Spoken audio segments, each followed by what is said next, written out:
Welcome to the 0 to 60 podcast by LeithCars.com. I'm your host and local gearhead, Mark Arson. In this season 8 episode, I'm going to be introducing you to a racing driver getting his start in the same type car that spawned the racing careers of NASCAR champions Jeff Gordon and Bobby Labonte, just to name a few. We're talking NASCAR Youth Series racing with Paxton Cole Motorsports next. LeithCars.com 0 to 60 with automotive journalist and radio host Mark Arson. All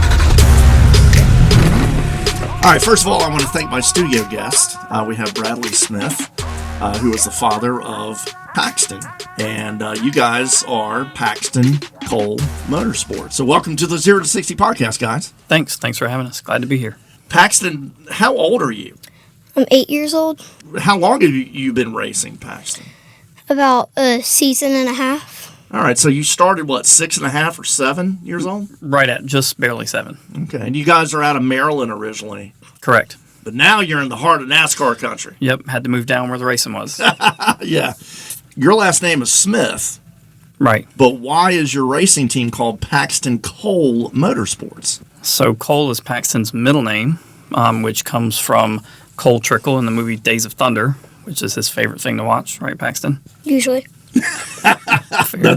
That's a good movie, especially if you follow NASCAR. The Tom Cruise NASCAR flick from, what was that? It was 1993 or something, wasn't it? Yeah, something like that. It was really from more from my childhood. That's why we run the number 46, and one of the cars is a mellow yellow throwback. Yeah, like the car in the movie. But your nickname is what? It's a playoff of Paxton, right? Pac-Man. That's what his granddad called him when he was little, so that kind of stuck. And I should point out that, Bradley, that you work for Leith. I do. So, Paxton, how did you get into this form of racing? Was this you? Was this your dad? How did you start racing? We watched Days of Thunder a lot, and then we got into actual NASCAR racing. We watched that on TV, and then I asked if there was any cars that I could race, and he looked up some for kids, and one of the things that he saw was quarter midgets. What do you like best about racing this quarter midget race car? I make new friends. You make friends at the racetrack, other drivers, other families, I guess, right? Mm-hmm. So have you ever had any scary moments on the racetrack? I flipped recently and the weekend before. Now, I've seen video of one of those. Do you come through something like that and just go, wow, okay, I'm here, everything's good? That time I was nearly crying because that was my first flip, and it was like the flip that could get me an award at the end of the season. It was a rough one. I think their track does a like wildest ride award for the last end of the year banquet, and that's nothing you want to do at your first time at a track, but Your Facebook page, Paxton Cole Motorsports, and I believe it mentions on there that you have a nickname for when you've done something like that, like a barrel roll. A bull rider. Yeah. I got a bull rider t-shirt. It took you for a ride. Yeah. We went to Pennsylvania, and our chassis builders gave me a shirt because they saw my flip. Oh, wow. And they said it was like a bull ride. Yeah, it's going to happen. I mean, racing incidents happen, and it's a lot of people say that how do you not worry about your kid getting hurt and strapping them in a car, but they're, in my opinion and a lot of people's opinions, they're very safe. I feel like they're safer than playing football sometimes. We're in a full roll cage. We've got a 5-point harness. We've got fire suits. We've got helmets.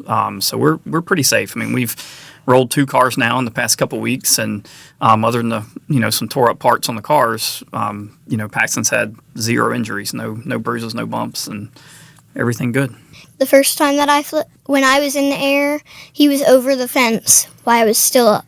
Oh, absolutely. Yeah, you do react pretty quick when you're Yeah, you don't really wait for the yellow to come out necessarily when it's your kid flipping on the track, so it's tough.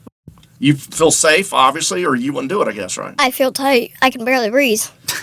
Yeah, we strap them in well. We wear a next-gen, kind of neck restraint device, so it's never skimp out on safety equipment for sure because things happen, especially in open-wheel racing. That's, a little extra tough. Well, we met you at the NASCAR night, LeithCars.com 160 at Wake County Speedway back in July, and you brought the Pac-Man car with your new Leith Cars sticker on the nose of it. Thank you for doing that, Pac. You're welcome. Is it considered a race car or more like a go-kart? They're considered race cars. It's a quarter midget, so they're quarter size of a full size midget race car. So, and when you say midget, that is an open wheel style, like an open wheel sprint car style.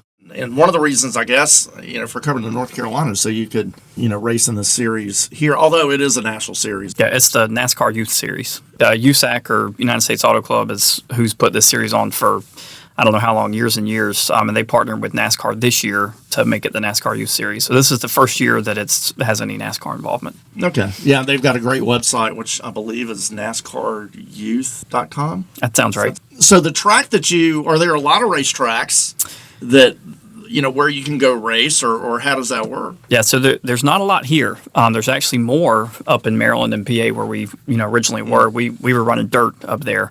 In North Carolina, there's one. It's over in Salisbury. It's North Carolina Quarter Midget Association. Been there a long time. It's a very, very nice facility. It's a concrete paved track here. This series here local runs in Tennessee, Georgia, Florida, and North Carolina for the pavement series. So everybody that races like at the track in Salisbury, I guess, are competing for points across. Yeah, so there'll be a local points series at our local track, kind of a regional point series, and then the NASCAR Youth Points, and there's a national point series. So with their involvement this year, there's a lot of races that coincide with NASCAR races. For instance, our next race coming up is at Darlington in a couple weeks. So we'll be in the parking lot there the days before, so Thursday, Friday, Saturday before the Cup race. So apparently it's tires. That track's a little rough. Yeah. So their track at Darlington is actually, they made a track in the park. They will make a track for that event in the parking lot. Okay. We actually have to run a 1/20th of a mile oval, so it's a very smaller, very tight track. So they create those at all those places, Talladega, Daytona, for us when we go there. And you're racing on, are all of these tracks flat, like I've seen the photos of the Salisbury track, or does it vary? No, some of them have pretty high banking and some are flat. That's part of the challenge in changing the cars around for different tracks. Do they ever have road courses? No, not for these cars. Probably too dangerous. I don't know. Left, right turns? It's we only make left turns in this series. So okay, they can't turn right very easily. All right, so every youth sport, every activity, has its cost. Yep. You sign your kid up for youth soccer. Or baseball, or football, or hockey. But gosh, when you're talking about racing, and you've got, how many races do you do on average in the season? So probably in an average season, we're probably somewhere close to 20, 25. A little less with our recent move this year, but it's a fair amount. And cost-wise, it just really depends. I mean, it's not, just like anything else, you can spend what you want to. But it's costly to keep up. It's costly when you wreck cars. But it's just kind of part of the deal. So what's the next step? I want to race Bandoleros if I like it, and then maybe Legends. We're going to practice some for a local team here, probably in the next week or two, and a Bandolero, just to see how Paxton likes it and how we do there. I think they've actually moved the age down to 7, but at least generally speaking, 8's what it's been. So this is kind of the age where we can get into that. Whereas quarter midgets, you can run from age 5 to 16. So we fully intend to stay in quarter midgets for a while, for sure. But you're right. I mean, it is 2.5 hours from a track, and when we travel to race, it's far. It's Darlington, it's Talladega, it's Daytona, it's places like that. So that's a long ways versus the Bandoleros. We can just kind of run local and travel some. So we'll see. But plans for next season, it's probably a Bandolero and some quarter midgets, and then we'll see how it goes after that. We run 2 cars right now, and probably would run 3 if we were only staying in quarter midgets, because quarter midgets have a lot of different classes you can run. So we run 2 right now, so we have 2 cars. So Paxton, of course, as a race car driver, you got to be able to thank your sponsor. So why don't you give a tip of the hat to the people that support you at the track on your race car? Dealership for Life, Auto Trim Design, Bull Rider Race Cars, Link Johnson from State Farm, Auto Park, Chrysler Jeep and Cary, and TPR Carts. Thanks again, Paxton. You're welcome.